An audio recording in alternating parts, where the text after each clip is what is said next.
जय श्री राम मित्रों, आप सभी का मेरे YouTube चैनल संस्कृति विसुधा में हृदय अभिनंदन है। बने रहिएगा मेरे साथ। एक अन्य कथा जानते हैं।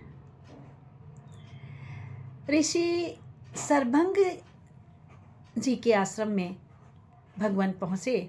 वहाँ पर उन्होंने उनका आदर सम्मान किया। गोस्वामी जी कहते हैं, धन्य है सरभंग ऋषि जी जिनके आश्रम में प्रभु ने शरण ली है, प्रभु का पदार्पण हुआ है जिनके आश्रम में। और सरभंग ऋषि जी कहते हैं, ईश्वर की स्तुति करते हुए, मेरे प्रभु राम की स्तुति करते हैं, कह मुनि सुने रघुवीर कृपाला, शंकर मानस राज मराला, जाते रहूं बिरंच के धामा, सुने श्रवण बनी आई है रामा, चितवत पंथ रहूं दिन राती, अब प्रभु देखे जुड़ानी छाती, नाथ सकल साधन में हीना, किन्हीं कृपा जाने जन दीना, सो कछु देव न मोहिनी होरा, निजपन राख्यो जन मन चोरा, तब लग रहूं दीन हित लागी, जब लग मिलाऊं तुम हूँ तन त्यागी, जोग जग जप तप व्रत कीन्हा, प्रभु कहूँ दे भगत बर लीन्हा, ए विद सर रुचि मन सुर भंगा, बैठे हृदय छाणी सब संगा। मुनि कहते हैं, हे कृपालु, आप शंकर जी के मन रूपी मान सरोवर के राजहंस हैं। सुनिए, मैं ब्रह्मलोक जा रहा था और इतने में मेरे कानों में यह आवाज़ आई या सुनाई पड़ा कि सुनने हूँ श्रवण बन आई है रामा। मैंने कानों से सुना कि वन में राम आएंगे, तो मैंने ब्रह्मलोक जाने का जो मेरा संकल्प था वो छोड़ दिया। नाथ, और तभी से लेकर चितवत पंथ रहे दिन राती, तब से रात दिन मैं आपका रास्ता देख रहा हूँ, बाह जोट रहा हूँ कि प्रभु आएंगे।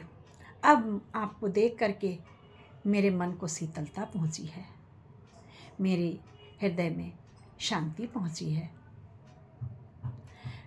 हे प्रभु, मैं सकल साधनों से हीन हूँ, मेरे पास कुछ नहीं है आपकी मैं जिससे आतिथ्य करूँ, और दीन जानकर आपने मुझ पर बड़ी कृपा की है जो आपने मेरे आश्रम में पदार्पण किया है। हे देव, मुझ पर आपका ये एहसान हमेशा ही रहेगा। हे भक्त मनचोर, ऐसा करके आपने अपने प्राण की रक्षा की है। अब इस दीन के कल्याण के लिए कब तक यहाँ ठहरिए, जब तक मैं शरीर छोड़कर आपसे आपके धाम में ना मिलूं। कितने लोगों को मोक्ष दिया है प्रभु ने, और मैंने जो भी योग यज्ञ जप तप जो कुछ भी व्रत किया है वो सब मैं आपको समर्पण करता हूँ। बदले में आप भक्ति का वरदान मुझे दीजिए। कि बहुत सारे लोगों ने कहा है, जन्म जन्म रति राम पद यह वरदान न आन। बाबा गोस्वामी जी कहते हैं, जितने भी जन्म लूँ मैं, किसी भी जन्म में हूँ मैं, रति राम पद, राम के चरणों में मेरी रति बनी रहे, मेरा अनुराग राम के चरणों में बना रहे, यह वरदान न आन। मैं यही वरदान मांगती हूँ और कोई दूसरा वरदान नहीं मांगता। और फिर इस प्रकार दुर्लभ भक्ति प्राप्त करके चिता रचकर मुनि सरभंग जी हृदय से सब आतिश छोड़कर उस पर जा बैठे और कहते हैं, सीता अनुज समेत प्रभु नील जलद तनु श्याम, मम ही बसहु निरंतर सगुन रूप श्री राम। कहते हैं, हे नीले मेघ के समान श्याम वर्ण के शरीर वाले हे श्री रामचंद्र जी, सीता और छोटे भाई लक्ष्मण जी निरंतर मेरे हृदय में निवास करें। असि कही जोगे अगिने तनु जारा, राम कृपा बैकुंठ सिधारा। मित्रों, यहाँ यह चौपाई पहली वाली, इसका चौपाई का प्रथम भाग ये 2 बार आ गया है। एक बार ये अस कही जोग जगन अगिन तनु जारा, सकल भई मख हाहाकारा, जब माता सती ने अपने आप को कुंड में डाल दिया था। अपने योग से, अपने तपस्या के बल पे उन्होंने अग्नि प्रज्वलित की थी माता सती ने।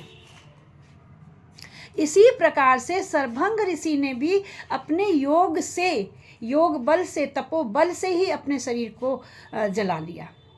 और बाबा गोस्वामी जी वही पंक्ति बोलते हैं, अस कही जोग जगिन अगिन जग तनुजारा। इस प्रकार से अपने योग के तप से अपने शरीर को जला लिया सरभंग ऋषि ने। राम कृपा बैकुंठ सिधारा, और राम की कृपा से बैकुंठ में सिधार गए। ताते मुन हरि लीन न भयों, प्रथम भेद बगति बर कयों। मुन भगवान में लीन इसलिए नहीं हुए कि उन्होंने कहा भगवान ने अपना परम धाम दे दिया है, लेकिन मोक्ष नहीं दिया है। आइए जानते हैं मोक्ष क्यों नहीं दिया है। बने रहिएगा मेरी वीडियो में मेरे साथ। मित्रों, मेरे चैनल को लाइक और शेयर अवश्य कीजिएगा। जय श्री राम मित्रों।